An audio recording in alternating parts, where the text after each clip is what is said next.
Welcome to Communing with Divine, a podcast where I share my spiritual quest and the lessons and the insights that I've received from many divine beings and energies during meditation. I am your host, Meraki. Now, let's begin. Welcome to Communing with Divine. This is the 9th episode of Season 2. So let's begin. November the 2nd, 2023. I was sent a dream. That's how I'm going to describe it. I'm not going to say that I had a dream because I believe I was sent or given a dream. I was kind of involved in many parts of this dream, but the important message that I received was, you always speak of divine love, but this is a term of duality. And this made sense once it was explained to me, because if you have divine love, then the opposite must also exist as well. But maybe I was completely misunderstanding it. In this dream, I was shown a long line, and the left side of the line represented divine love and all of the related emotions. And the right side of the line represented fear and all the fear-based emotions like hatred and anger. And in the center, where both lines came to meet, in the center, which represents the liminal space of transition from one to the other, was a spot, and that spot was glowing. And that spot was a spot of neutrality. Now, I can't remember whether or not that neutrality represented the divine, or whether that neutrality represented the all, or whether the divine was a pathway to the all through this point of neutrality.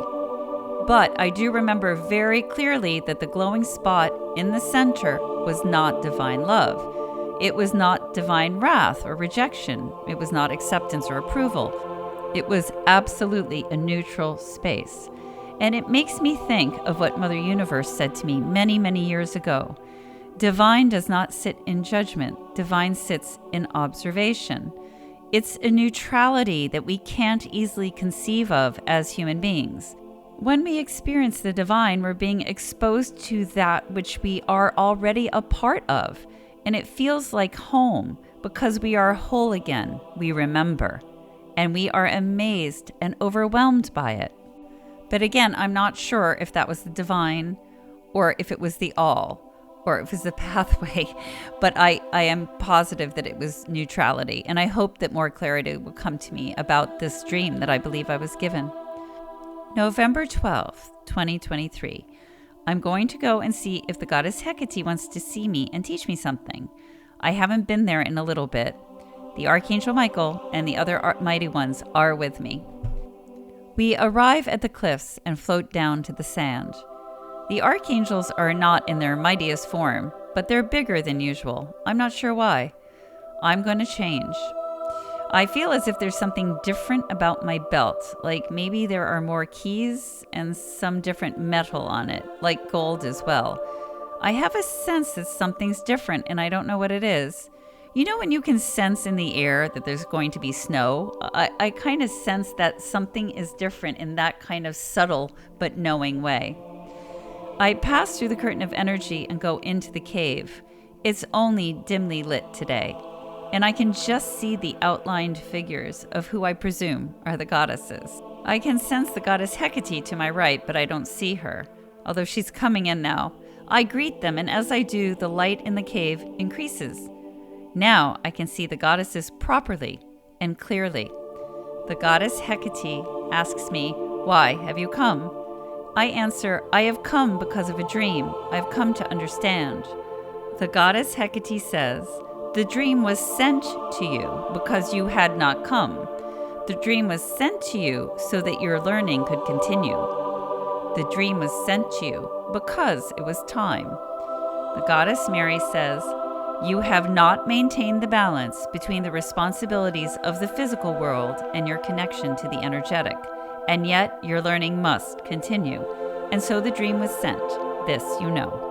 I apologize to them, and I thank them for sending me the dream. They acknowledge my apology. The goddess Hecate asks me, "What do you seek to understand?" And I answer, the dream. You showed me this place of non-duality where all exists. Is it divine? Is it the all? And could divine or the all be described as a liminal space? The goddess Hecate explains, all that exists within the all and nothing. It is neither one nor the other. It is where all comes together as one, the meeting point of the all that can be, all that will be, all that has been, all that is now. You focus on only one aspect of the all. You focus on the divine, for it brings you comfort. And this aspect does in fact exist within the all. But in doing so, you overlook the all that is the divine. And so your understanding of it is both limited and incorrect. Human beings seek to separate in order to understand, but in doing so, they limit their own reality, which traps them in experiences of separation and duality. They resist accepting the completeness of the all because this completeness nullifies ego. It nullifies judgment. And without judgment, the ego cannot find its place, cannot gauge its perceived superiority to others. The ego requires duality to perceive its own importance, its own righteousness. The ego requires duality, and so it creates it and seeks it out. But it is not truth. It is an illusion. It is an unnecessary illusion in truth. Come. We exit the cave as usual through the back wall. We're all walking together. I see in the distance there are many souls, soul energies, I guess. They're all streaming towards this enormous center of energy. It's almost like it's the ultimate crossroads, the center where all crossroads meet. All options and possibilities come together, all experiences. The goddess Aletheia is trying to help me to see something that I'm missing.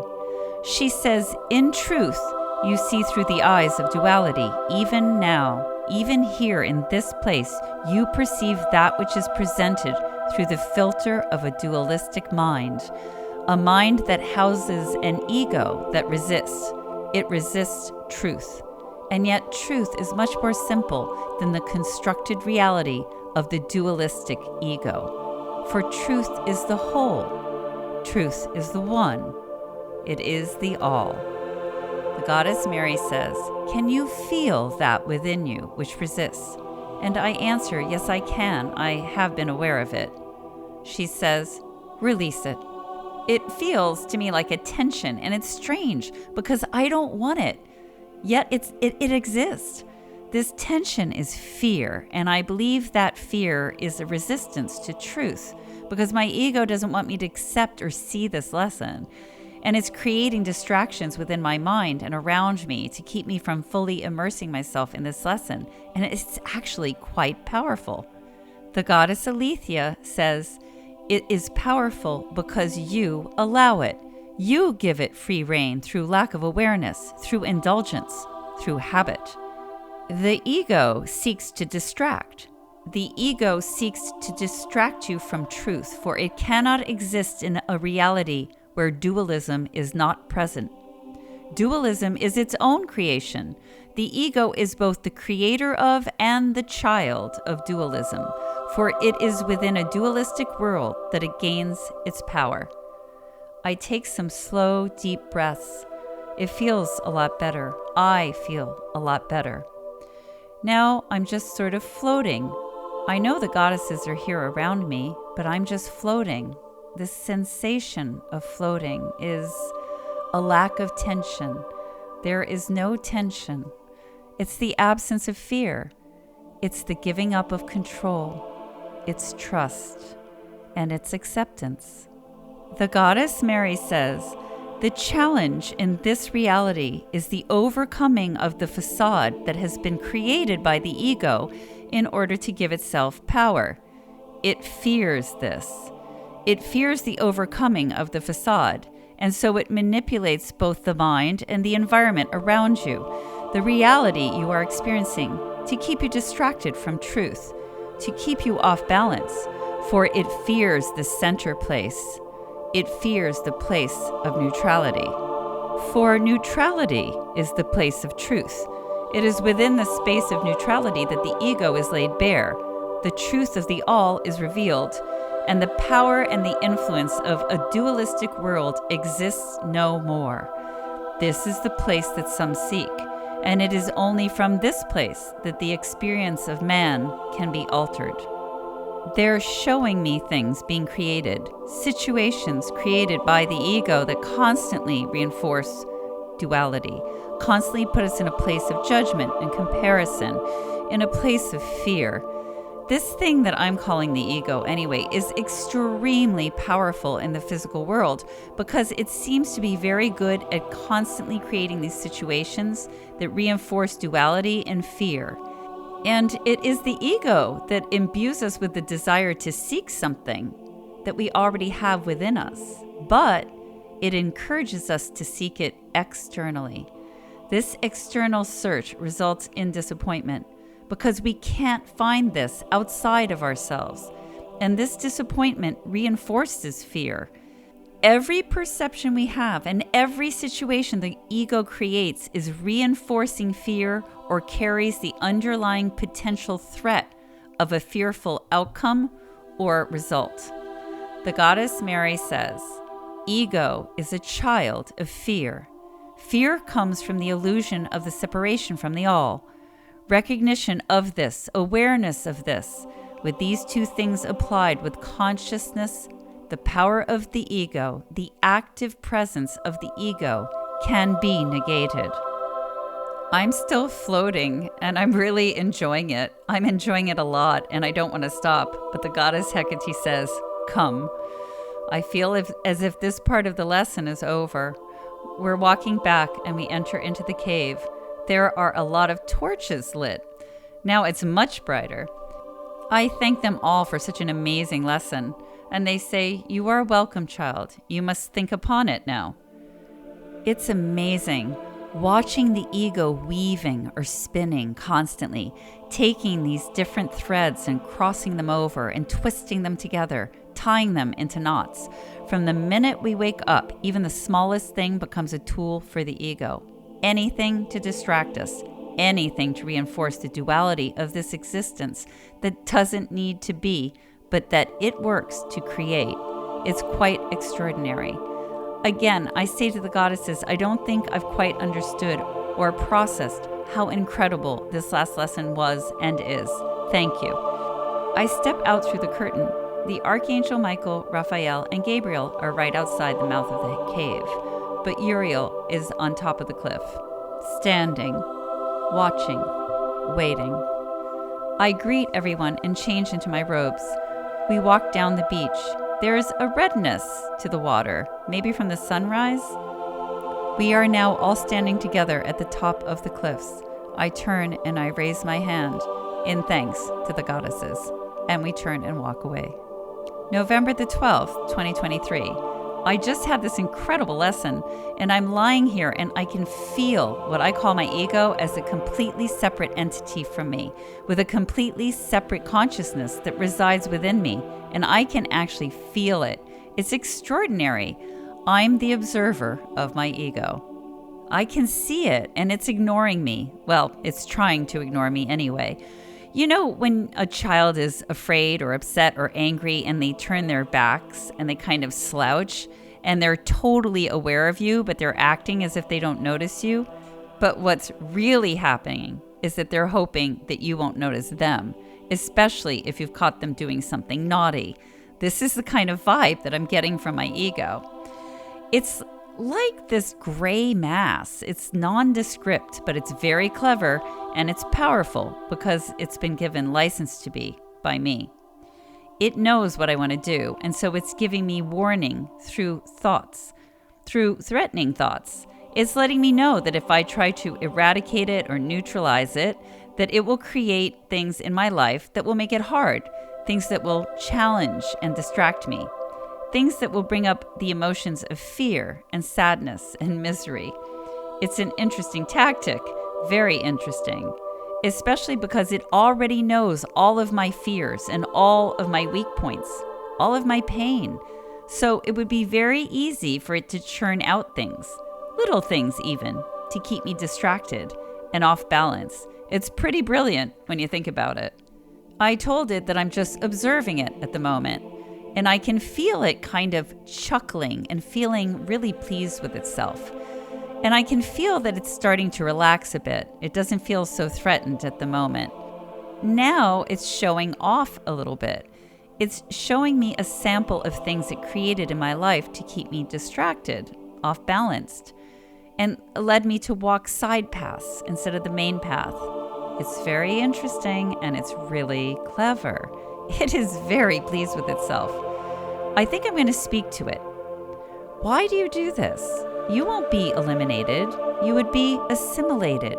You will always exist. But if you exist as part of the whole and not as a dualistic separation, you will be one with me, and so you will be one with the all. What do you fear? The power you seek, the power you believe you have.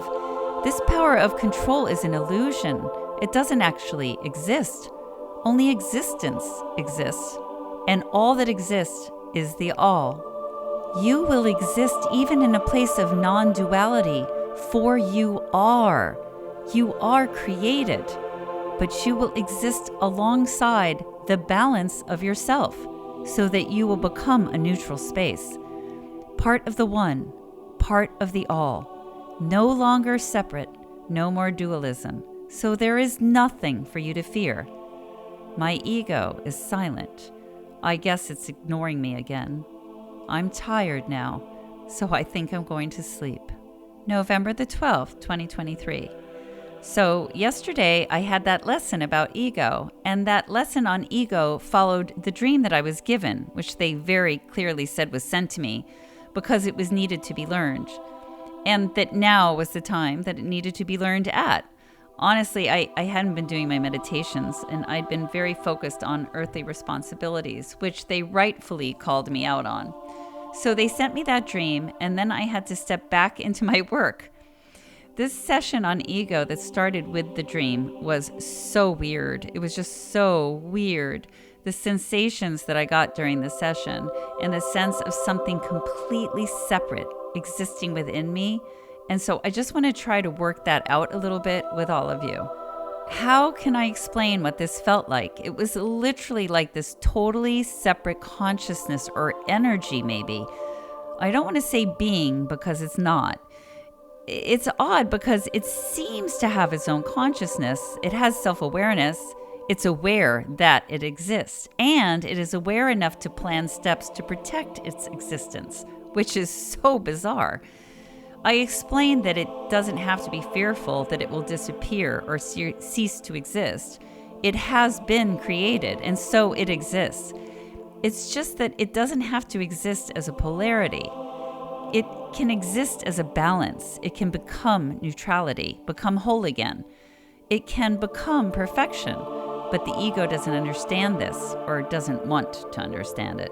So I have to try to be aware of the ego, keep an eye on it, and neutralize it through conscious awareness, so as not to respond or react to its games and manipulations. You can't control the ego, nor should you try, as control is a tool the ego itself uses. And so by attempting to use this tool, you align your vibration with its own. Remember that we have many responsibilities and things to do, including sleep, but the ego can work 24/7, and it knows us better than we know ourselves. It finds very clever ways to get around us. So I'm testing out this new technique. Well, it's new to me anyway. I'm seeing if I can make it feel that it's not under threat, and if I can make it understand that it won't disappear and it won't be eradicated, that it doesn't need to exist in this state of separateness. It doesn't need to fear for itself, and that because it has been brought into creation, it already exists within the all. I'm hoping that this will calm it down, and it will be more willing to relinquish the quote-unquote control it likes to wield. I'm not sure, honestly, that this is going to work at all, but I feel it's worth a try. It's sort of like when you hold a little child when they're afraid and you tell them that they're safe, and they go from a place of sheer panic to that center point of calmness. They achieve balance, even if it's just for a fleeting moment. I think that's what I'm trying to do with my ego. From what I think I've understood and from what it felt like, this ego is basically the same within everyone, as in it's the same energy within everyone. It manifests itself a little bit differently in terms of how it functions, because the function is tailor-made and unique to each person. But at its core, I believe that it's the same energy. It's an energy of this reality functioning within this reality that exists both within and around every person. This is similar to our soul energy in that it's all the same at its core. It's all the same because it's all a part of the energy of the all. It's the same energy expressing and exploring different things from different perspectives and through different experiences. So within us is the constant potential for balance. Dualistic energies exist and are experiencing through our physical bodies, through our physical experiences. They're learning. And if we can attain balance within ourselves, then how we perceive and experience everything will change. Does this mean that nothing bad will happen? No, that's not what it means. But your understanding of something quote unquote bad and your experience of it will probably be very different. We think of the term acceptance as being that we need to accept what happens to us as part of the plan, as being something that was meant to happen. I don't think that's what it is or what it means. I think the acceptance that they're talking about is accepting the truth that all exists within us, that the all exists within us, and that we are the all. Now, I watched and I felt my ego when this was being taught to me, and it really panicked. And the way that it panicked was very interesting. It was sort of a slow burn of what I can only describe as anger. Not like a lashing out anger, but like a Machiavellian plotting kind of anger. Vengeful, but patient.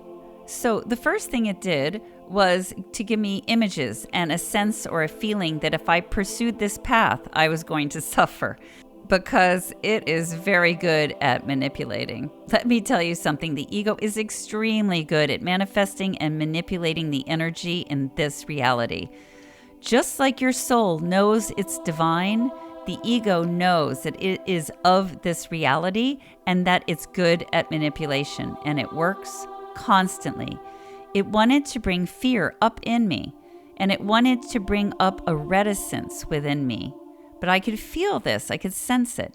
And then at the same time, I could sense this beautiful energy, my soul, my essence, my true self communicating to me in a calm and non-judgmental way. And it was sort of like, oh, there the ego goes again. As if it expected and was not at all surprised by the antics of the ego. But as the goddesses were teaching me, I could feel this resistance, and the resistance led me to find the ego. I'm like, where is this coming from? And there it was saying, you don't want to go there. I'm warning you not to go there, because I will fight for my life, even if it kills you. Which wasn't the most pleasant thing that anyone has ever said to me. But what is important for all of us to understand is that the ego exists on this plane with or without us. It exists as part of the duality here. It exists because of the duality here, and so it lives on whether I do or not. We're just players who come into its experience, into its Thunderdome. But I think the best way forward with it is not to try and control it or eradicate it, although I may be misunderstanding the process and the lesson that the goddesses gave me. This is early days. I only just received this last night. But I think it's to make the ego understand that it can always exist in this reality as a dualistic energy.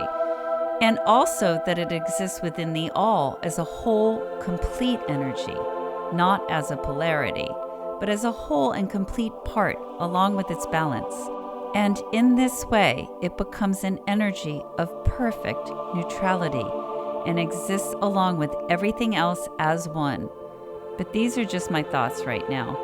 And these thoughts brought up some interesting questions that I'll share with you in case you find them interesting. So, what happens if your ego gets it? What if it understands that it does not die or disappear, that there is no need for it to be afraid, no need for it to sit in fear and fight so hard to protect itself? Is it possible for it to fully accept this truth and become a balanced, neutral energy within this reality? Or is it bound by the rules of this reality that dictate that it must remain in a state of fear and duality, and that it must work tirelessly to protect itself, and by doing so, protect the entire energy of fear that exists within this reality? Can this program of experience even run or exist if duality does not exist? Or would it shift into something else? Or would it cease to exist? What is the critical mass to change this? Is there one? Is it even possible to achieve? Or does this reality, this program, dictate that duality must exist, that fear must exist, and so ego must exist? And therefore, a balance or a state of neutrality can never be achieved here in this program. November 21st, 2023. During my meditation today, I was thinking about my path, and I kept using the word learning. And as I was doing this, I heard from Divine, you are not trying to learn, you are trying to remember. And I thought that was profound. November the 22nd, 2023. I'm standing at the edge of the cliff where the goddess Hecate's cave is. The Archangel Michael is to my left, and to my right are the Archangels Uriel, Raphael, and Gabriel. I feel the presence of others behind me, but I don't know who they are. The cliff seems higher today, and the landscape is darker. We go down to the sand. It's very dark. I can see, but it's dark. For some reason, I'm very aware of the rock face. It's like a reddish color. It has plants or bushes of some sort that grow out of it here and there. I'm at the rock, so I'm going to change. I bow to the archangels and I walk in through the energy curtain. It's strange. The energy curtain seemed more solid today when I was passing through it. The cave is dark, but I can see the figures of the three goddesses. The goddess Hecate speaks. The darkness. Do you fear the darkness? No, I do not fear the darkness. If I have a fear related to the darkness, it's a fear that something could be hidden in it, something that might want to harm me, something without good intentions hiding within the darkness. But I do not fear the darkness itself. The goddess Aletheia says, and yet much hides within the light. Many use light to mask themselves, to mask their true intentions. And yet this you do not fear. It's actually a really good point. I can't really argue with that. The goddess Mary says, you rely too much on your eyes. You must learn to rely on the knowledge that resides within you, for eyes may be deceived, but the knowledge within cannot be. The eyes deceive and can be deceived, for the eyes and the mind work together to accept illusions that suit their beliefs. The knowledge within recognizes the what is. It recognizes what is truth, regardless of the preferred belief of the mind. Your eyes falter. Your reliance upon them is great, too great. You use them beyond their purpose. Only when you begin to see and understand from the knowledge within will your eyes restore themselves so that they may function in line with their purpose. I thank her for the advice, but I say I'm not sure how to accomplish this. The goddess Hecate says, come. We walk through the darkness and pass through the cave wall into more darkness. What do you feel? The goddess Hecate asks me. I feel calm. The goddess Hecate then says, "Remain in this place." They're withdrawing. I am to sit and meditate. It's very peaceful. I sense oneness here, just as I do when I'm in the light. I don't sense anything at the moment to cause me fear.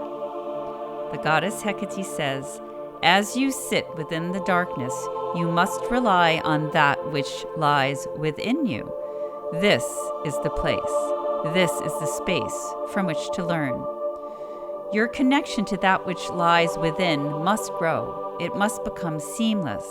And only through sitting within the darkness can this occur. For in the darkness, one must go within. One must rely on that which exists within, for there is no other choice. I sit for a long while in silence before it's time to return. We walk back together. The cave is now lit. I thank the goddesses.